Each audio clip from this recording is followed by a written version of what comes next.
Newton Raphson মেথডের সাহায্যে আমরা একটা ইকুয়েশন সমাধান করার চেষ্টা করব। সো প্রথমত আমাদের নিউটন র্যাপসন মেথডটা কি সেটা বুঝতে হবে। তারপর হচ্ছে এই যে ইকুয়েশনটা আছে যে cos x = 3x - 1, এই ইকুয়েশনটাকে আমরা একটা ফাংশন হিসেবে চিন্তা করব বা ফাংশন হিসেবে ধরব। তারপর সেটাকে আমরা সমাধান করব এবং একটা বাস্তব মূল নির্ণয় করব। তো প্রথম বিষয়টা হচ্ছে যে নিউটন র্যাপসন মেথড এর সাহায্যে কিভাবে একটা সমীকরণের আমরা সমাধান করব এই কনসেপ্টটা বুঝতে হবে। তো সবার প্রথমত এখানে যে আনসারটা মানে যে প্রশ্নটা দেয়া আছে তার সমাধান আমরা করার চেষ্টা করব। তো সমাধান কিভাবে করতে হয় তা আমরা প্রিভিয়াস ক্লাসগুলোতেও শিখেছি। তো সবার প্রথমত হচ্ছে আমরা যদি একটু সমাধানের জায়গাতে আসি তাহলে আমরা একটু দেখাই আপনাদেরকে। দেখেন, তো প্রথম বিষয় হচ্ছে আপনার ক্যালকুলেটরের মোড হচ্ছে রেডিয়ানে থাকতে হবে। সো রেডিয়ানে নেওয়ার জন্য শিফট মোড তারপর 4 এ প্রেস করবেন, তারপর রেডিয়ানে চলে যাবে। তারপর হচ্ছে এক্স তোলার জন্য আপনার এই যে আলফাতে দিয়ে ক্লোজ ব্রেকেটে ক্লিক করলে আপনার কিন্তু এক্স চলে আসবে। সো এখন আমরা আমাদের কোয়েশনে চলে যাই।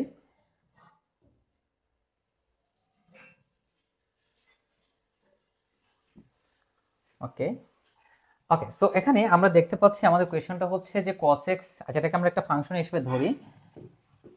সো আমরা লিখব ধরি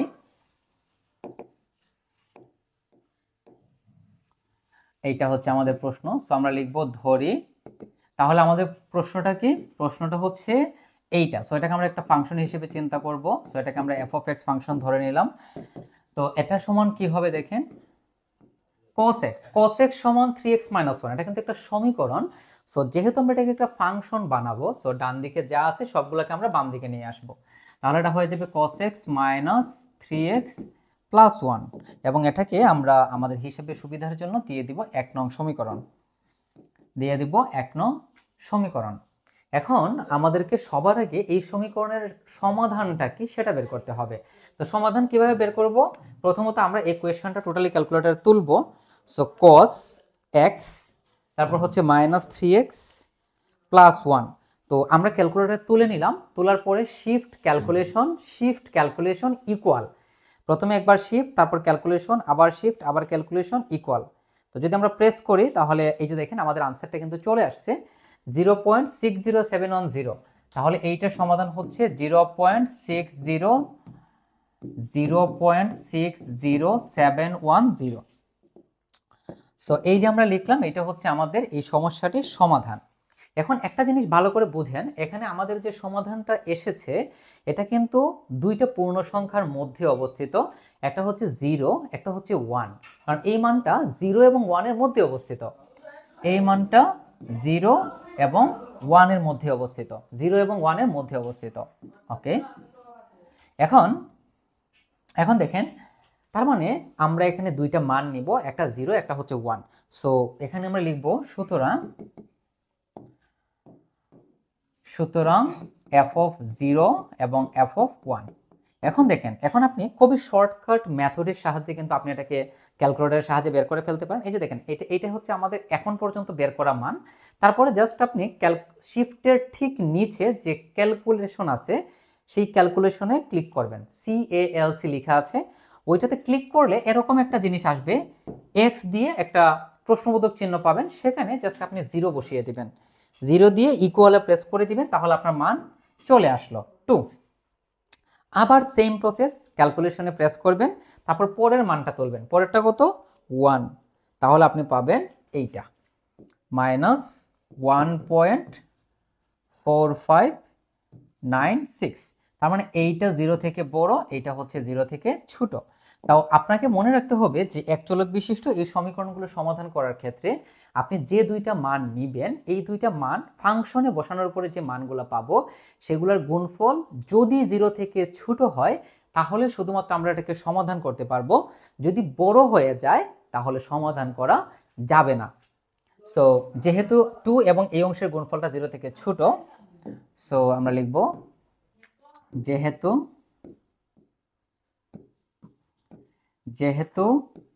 f of 0 into f of 1 is less than 0, মানে দুইটার গুণফল যেহেতু 0 থেকে ছোট, সো আমরা লিখব সুতরাং মূলটি মূলটি 0 এবং 1 এর মধ্যে অবস্থিত, 1 এর মধ্যে অবস্থিত। তো আমাদের মূল বের করার প্রাথমিক কাজ শেষ। এখন আমরা একটু আমাদের নিউটন র্যাপসন মেথডটাকে বোঝার চেষ্টা করব। ওকে, সো নিউটন র্যাপসন মেথডে কি বলা হয়েছে দেখেন। সো প্রথমত আমরা f of x equal to 0 একটা সমীকরণ, এই সমীকরণের একটা মূল আমরা ধরে নিলাম x1 এবং x1 সমান হচ্ছে x0 plus h, x0 plus h। এখানে যে x0 এটা হচ্ছে আদি আসন্ন মান, এটা হচ্ছে আদি আসন্ন মান। আর এই যে h, এই hটা হচ্ছে খুবই খুবই খুবই ক্ষুদ্র সংখ্যা। এই hটা হচ্ছে একটা, এই hটা হচ্ছে একটা ক্ষুদ্র সংখ্যা, ভালোভাবে বুঝতে হবে। এই hটা হচ্ছে একটা ক্ষুদ্র সংখ্যা যেটা খুবই খুবই খুবই ক্ষুদ্র, 0 এর অলমোস্ট কাছাকাছি মান। আর এটা হচ্ছে আদি আসন্ন মান। এখন আদি আসন্ন মানটা আমরা কিভাবে নিব, এই কনসেপ্টটাও আপনাকে বুঝতে হবে। তো দেখেন, আপনি যে দুইটা মান নিয়েছেন, যে দুইটা মানের মধ্যে সমাধানটা আছে, ওই দুইটা মানের যোগফলের গড়, মানে এই দুইটা মানের গড়টাই হচ্ছে আদি আসন্ন মান। সো আমরা যদি 0 এবং 1 দুইটা মান নেই, তাহলে এইটাকে যদি আমরা গড় নির্ণয় করি, তাহলে এইটাই হবে আমাদের আদি আসন্ন মান। তখন আমাদের আদি আসন্ন মান হয়ে যাবে কত? 0.5, 0.5। সো এই কনসেপ্টটা আশা করি আমরা বুঝতে পেরেছি। ওকে, সুতরাং সুতরাং এটাকে আমরা একটা সমীকরণ ধরবো যে এই অংশ সমান হচ্ছে 0, x1 সমান যেহেতু এত, সো এখানে x1 এর মান বসালে এই অংশ, আর f of x সমান যেহেতু 0, সো এটা সমানও 0। এখন এটাকে যদি আমরা টেলর ধারায় বিস্তার করি, তাহলে এটা হয়ে যাবে এরকম f of x nought h f prime x nought h square by 2 factorial f double prime x nought. এটা হচ্ছে একটা টেলর ধারা। এখন দেখেন, টেলর ধারা বিস্তার আমরা করে ফেললাম। এখন এখানে একটা জিনিস বুঝেন, এখানে এইচটা কি, এইচটা কিন্তু খুবই খুবই খুবই ক্ষুদ্র সংখ্যা। সো আমরা এখানে যেহেতু এইচ খুবই ক্ষুদ্র, সো এইচ এর দ্বিতীয় এবং অধিক ঘাতের যে পদগুলো আছে সেগুলোকে আমরা বাদ দিয়ে দিব। অর্থাৎ এই যে পদটা আছে, এই পদ এবং এই পদ, এটার কিন্তু কোনো এইচ এর কোনো ঘাত নাই, শূন্য ঘাত। এখানে 1, বাকিগুলো 2, তারপর 3, মানে 2 থেকে শুরু করে তার অধিক যত ঘাত আছে সবগুলোকে আমরা বর্জন করে দিব। তো বর্জন করলে আপনি এক্স্যাক্টলি এরকম একটা মান পাবেন। এখন এটাকে যদি আপনি সমাধান করেন, দেখেন এটাকে যদি আমরা সমাধান করি, তাহলে এটাকে আমরা কি লিখতে পারি? এটাকে আমরা লিখতে পারি h f prime x not equal to minus f of x not. So আমাদের উদ্দেশ্যটা হচ্ছে h এর ভ্যালু বের করা, অর্থাৎ এখানে যে পার্থক্যটা বা ক্ষুদ্র মানটা আছে সেইটা বের করা। তাহলে এখান থেকে আমরা লিখতে পারি h সমান minus f of x nought divided by f prime x nought. এবং এখানে খুবই গুরুত্বপূর্ণ কনসেপ্ট হচ্ছে এই নিচের যে মান সেটা 0 হতে পারবে না। কেন? কারণ এটা হরের মধ্যে আছে ভাই। হরের মধ্যে যে ভ্যালুগুলো থাকে কোনো ভগ্নাংশের, সেগুলো কিন্তু কখনোই কোনো অবস্থাতেই 0 হতে পারবে না, কারণ 0 হলে তো সেটা একটা অনির্ণয় আকার হয়ে যাবে। সো এই যে আমরা মানটা পেলাম, আমাদের প্রথম আসন্ন মানটা কি ছিল মনে আছে? x1 সমান কি ছিল আমাদের? x0 plus h, x0 plus h, এটা ছিল আমাদের প্রথম আসন্ন মান। তাহলে এই প্রথম আসন্ন মানের মধ্যে যদি আমরা এই h এর ভ্যালুটাকে বসিয়ে দেই, তাহলে এটা হয়ে যাবে x1 সমান x0 প্লাস h। h এর মানটা কিন্তু মাইনাস, এই যে মাইনাস আছে, সো প্লাসে মাইনাসে মাইনাস, আর এই অংশটা এখানে চলে আসবে। সো এই যে আমরা প্রথম আসন্ন মান বের করলাম, সেম প্রসেসে আমরা দ্বিতীয় আসন্ন মান, দ্বিতীয় আসন্ন মান, তৃতীয় আসন্ন মান এবং n+1 সংখ্যক আসন্ন মান নির্ণয় করতে পারি। তো সর্বশেষ আমরা যে সূত্রটা পাবো সেটা হচ্ছে এইটা যে xn+1 ইকুয়াল টু হচ্ছে xn minus f of xn divided by f prime xn। এখানে একটা জিনিস আপনি ফোকাস করেন, এখানে ঘাত যত তার চেয়ে এখানে এক কম, আর এখানে যত থাকবে প্রত্যেকটার মধ্যে সেম থাকবে। তো এই যে থিওরামটা আমরা পড়েছি, এইটি হচ্ছে আমাদের নিউটন র্যাপসন মেথড, এইটি হচ্ছে আমাদের নিউটন র্যাপসন মেথড। এখন নিউটন র্যাপসন মেথড নিয়ে দুইটা লাইন আমরা একটু মনে রাখি। নিউটন র্যাপসনকে আবার নিউটন র্যাপসন ইটারেটিভ মেথড বলা হয়ে থাকে, আবার এটাকে আসলে আবার ট্যানজেনশিয়াল মেথডও বলা হয়ে থাকে। আর আরেকটা বিষয় হচ্ছে, যদি f প্রাইম x নট এর মান 0 হয়ে যায়, তাহলে নিউটন র্যাপসন মেথড আপনি অ্যাপ্লাই করতে পারবেন না। বিষয়টা কি? বিষয়টা হচ্ছে এরকম, আমি একটু দেখাই। দেখেন এখানে f প্রাইম x নট, এই যে f প্রাইম x নট, এটা কিন্তু হরের মধ্যে আছে। আবার এই যে এফ প্রাইম এক্স নট এটাও হরের মধ্যে আছে, এফ প্রাইম এক্স এন এগুলো হরের মধ্যে আছে। হরের মধ্যে যে ভ্যালুগুলো থাকবে সেগুলো জিরো হতে পারবে না, সেগুলো জিরো হতে পারবে না, কারণ সেগুলো জিরো হয়ে গেলে তো এটা বাস্তব মান আপনি পাবেন না, তখন সেটা একটা কাল্পনিক জগতে আপনি চলে যাবেন। সো এই কনসেপ্টটা বুঝতে হবে। সরি, তখন সেক্ষেত্রে আপনার একটা অনির্ণয় আকারে চলে যাবে। তো এই ছিল আমাদের নিউটন রেফসন মেথড। এখন আমরা একটু এখানে আসি। আপনার যে ফাংশন, আপনি যে এফ অফ এক্স ফাংশন ধরেছেন, এইটাকে আমরা এফ অফ এক্স এন ধরবো। তাহলে এখানে এফ প্রাইম আছে, তার মানে আপনার এফ অফ এক্স ফাংশনকে অন্তরীকরণ করলে আপনি যা পাবেন সেটা হয়ে যাবে এফ প্রাইম এক্স এন। অর্থাৎ আপনার যে ফাংশনটা আছে সেটাকে অন্তরীকরণ করতে হবে, এবং এখানে একটা আপনার আদি আসন্ন মান লাগবে যেটা আপনাকে বের করতে হবে। সো আমরা লিখবো ধরি আদি আসন্ন মান, আদি আসন্ন মান, আর এই আদি আসন্ন মানকে আমরা এক্স নট দ্বারা প্রকাশ করি। এখন মূলটা কার কার মধ্যে ছিল? 0 এবং 1 এর মধ্যে ছিল। সো এই যে 0 এবং 1 এই দুইটাকে আমরা যোগ করে 2 দ্বারা ভাগ করে দিব, তাহলে আমরা আদি আসন্ন মান পেয়ে গেলাম 0.5। এইটা আপনাকে মনে রাখতে হবে। এখন নিউটন রেফসন মেথডের জন্য কিন্তু এটা অন্তরীকরণটাও আমাদের দরকার, অন্তরীকরণটাও আমাদের দরকার। সো আমরা লিখব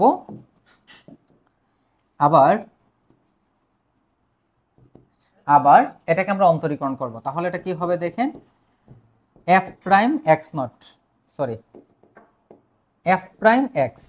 সো এটাকে যদি আমরা অন্তরীকরণ করি, কস এক্স এর অন্তরীকরণ হচ্ছে minus sine x, minus 3x এর অন্তরীকরণ হচ্ছে -3, আর 1 এর অন্তরীকরণ হচ্ছে 0।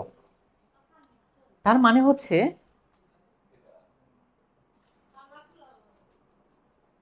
মানে হচ্ছে যে আমরা এখানে এটাকে জাস্ট অন্তরীকরণ করে ফেলেছি, আর কিন্তু আমরা কিছু এখানে করি নাই। এখন দেখেন আমরা নিউটন রেফসন মেথড অ্যাপ্লাই করব। আমরা লিখব নিউটন রেফসন মেথড হতে পাই, কি লিখবো আমরা, সরি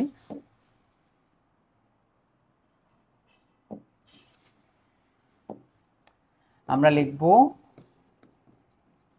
নিউটন রেফসন মেথড হতে পাই।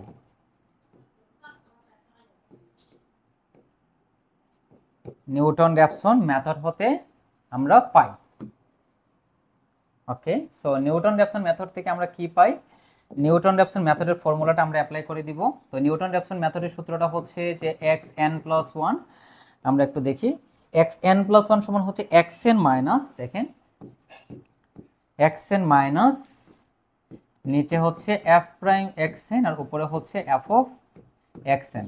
আর এখানে যে আপনি এন বসিয়েছেন, এই এন সমান হচ্ছে 0 1 2 3, এভাবে এটা চলতেই থাকবে। এখন এখানে আপনাকে ফর্মুলাগুলো বসাতে হবে। আচ্ছা, সো এটাকে আমরা কি লিখতে পারি, x n plus 1 x n minus,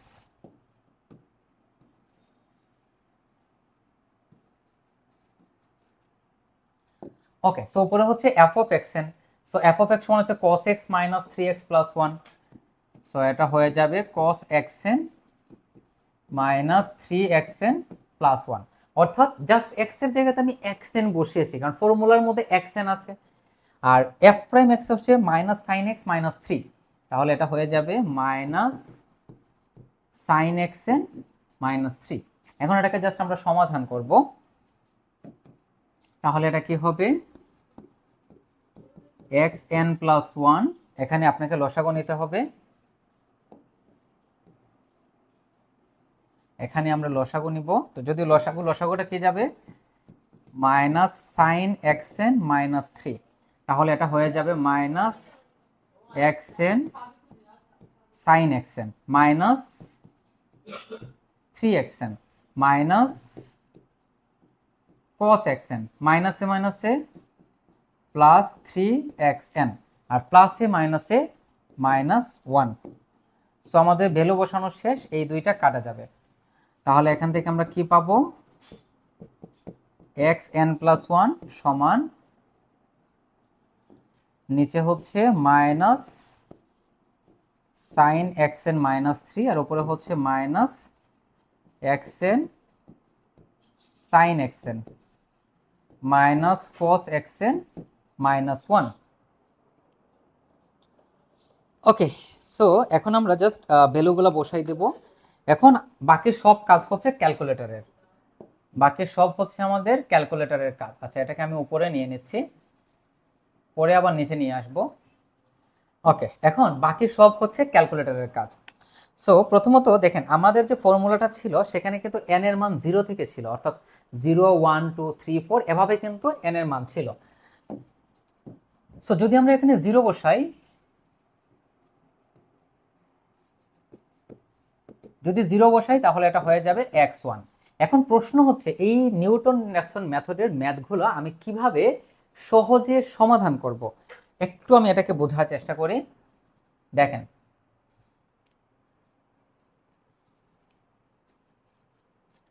সবগুলোর সামনে মাইনাস আছে, সবগুলোর সামনে মাইনাস আছে, মাইনাসকে বাদ দিয়ে প্লাস করে ফেলতে পারেন, কোনো সমস্যা নাই। cos x minus sin x minus 3, right? হ্যাঁ, ঠিক আছে। তাহলে দেখেন, এখন আমাদের আদি আসন্ন মান কত ছিল মনে আছে? x0 সমান কিন্তু আমাদের 0.5 ছিল। এখন আপনার কাজ হচ্ছে প্রথমে আপনি ক্যালকুলেটরে জাস্ট 0.5 তুলবেন, 0.5 তুলে ইকুয়ালে প্রেস করবেন। আমরা 0.5 তুলে ইকুয়ালে প্রেস করে দিলাম। এখন এই টোটালটা আমরা ক্যালকুলেটরে তুলব। তবে এখানে আপনাকে মনে রাখতে হবে, যতগুলা জায়গাতে xn আছে ততগুলা জায়গাতে আপনি আনস তুলবেন, আনস। এখন এই টোটাল প্রশ্নটা যদি আমি ক্যালকুলেটরে তুলে তাহলে কীভাবে তুলব? প্রথমে আমরা ক্যালকুলেটরে এই ব্র্যাকেটটা দিব, প্রথম ব্র্যাকেট, ওকে। তারপর xn, মানে প্রথমে হচ্ছে মাইনাস, তো মাইনাস xn, তো xn এর জায়গাতে আমরা দিব আনস, আনস। তারপর সাইন xn, তাহলে আমরা দিব সাইন আনস, সাইন দিলেই একটা ব্র্যাকেট চলে আসবে, আনস, এটাকে ক্লোজ করে দিবেন। তারপর minus cos xn, cos cos আনস, তারপর হচ্ছে মাইনাস 1। সো উপরে সবগুলো বসানো শেষ। এই যে ব্র্যাকেটটা আমরা ওপেন করেছিলাম এটাকে আমরা ক্লোজ করে দিব। তারপর দিলাম আমরা ভাগ, এটা কিন্তু জাস্ট বোঝার জন্য। তারপর হচ্ছে minus sine x n, so minus sine ans, তারপর হচ্ছে মাইনাস 3। সো এখানে আমি যা লিখে দিয়েছি টোটালটা আমি জাস্ট ক্যালকুলেটরে তুলব। তাহলে minus ans sine ans minus cos ans minus 1 ভাগ minus sine ans minus 3। Okay, so 0 point, right. So আমার মানটা চলে আসলো। সো এটাকে আমি মুছে দিচ্ছি। সো এটা ক্যালকুলেটরে মানে এটা তুলে জাস্ট ইকুয়ালে প্রেস করবেন। এখন আপনার একটাই কাজ, জাস্ট ইকুয়ালে প্রেস করে দেওয়া। সো ইকুয়ালে যখনই আপনি প্রেস করবেন তখন আপনি এটা সমান পাবেন 0.6085। এইটাকে আমি একটু নিচে নিয়ে আসি, এইটাকে আমি একটু নিচে নিয়ে আসি, ওকে। তারপর আবার ইকুয়ালে প্রেস করবেন। এখন আপনার কাজ হচ্ছে শুধু ইকুয়ালে প্রেস করা, আর কিছু না। সো আমি জাস্ট ইকুয়ালে প্রেস করবো, যে দেখেন এই মানটা আমাদের আসছে, আপনারা দেখতে পাচ্ছেন। এখন জাস্ট আমি ইকুয়ালে প্রেস করে দিব, ইকুয়ালে প্রেস করে দিলে পরের মানটা চলে আসবে 0.60710। আবার ইকুয়ালে প্রেস করলাম, ওকে, সেম মান 0.60710। তাহলে আপনাকে আর এটা ক্যালকুলেশন করতে হবে না, কারণ আমাদের যে এটার আনসার ছিল, দেখেন এটার আনসার 0.60710 ছিল। তাহলে এটাকে আমরা বলতে পারি সুতরাং নির্ণেয় আসন্ন মূল, নির্ণেয় আসন্ন মূল। তাহলে আসন্ন মূল দেখেন এই দুইটা যেহেতু সেম, সো এটাই আনসার 0.60710, এবং এইটি হচ্ছে সমাধান। এই যে আমি লাইনটা লিখে দিয়েছি, এটা লিখে দেওয়ার উদ্দেশ্য হচ্ছে আপনারা জাস্ট এটা মনে রাখবেন, এটা থাক এখানে, এটাকে আমি আর কাটছি না, এটা এরকম থাক। আমি এখানে লিখে দিচ্ছি ফরম্যাট, এটা হচ্ছে ফরম্যাট এখানের। সো আমি ফরম্যাটটা জাস্ট আপনাদের এখানে লিখে দিলাম। আর সবগুলো প্রশ্ন সেম প্রসেসে আপনি সমাধান করবেন। তো আশা করি আমরা এটা ক্লিয়ারলি বুঝতে পেরেছি। So Newton Raphson method related যে কোয়েশ্চেনগুলো আপনাদের আছে সেগুলো আপনারা নিজে নিজে সমাধান করার চেষ্টা করবেন। আচ্ছা, এরপরের সমস্যাটা আমরা একটু দেখি। এই যে প্রবলেমটা আছে আমরা এখানে দেখতে পাচ্ছি, এই প্রবলেমটা আপনারা নিজে নিজে সমাধান করবেন এবং অবশ্যই সমাধান করে দেখাবেন। যে কোনো সমস্যা হলে জিজ্ঞেস করবেন। আরও কিছু সমস্যা আমরা দেখি এখানে। এখানে নিউটন র্যাপসন মেথডের আরেকটা কোয়েশ্চেন আছে, x = 10x, এইটাও আপনারা নিজে নিজে সমাধান করবেন। তারপরে আমরা দেখতে পাচ্ছি আচ্ছা যাই হোক, সো এই যে এখানে দুইটা সমস্যা আপনাদেরকে দেওয়া হলো নিজে করার জন্য, এগুলো আপনারা নিজে সমাধান করে দেখাবেন। ধন্যবাদ।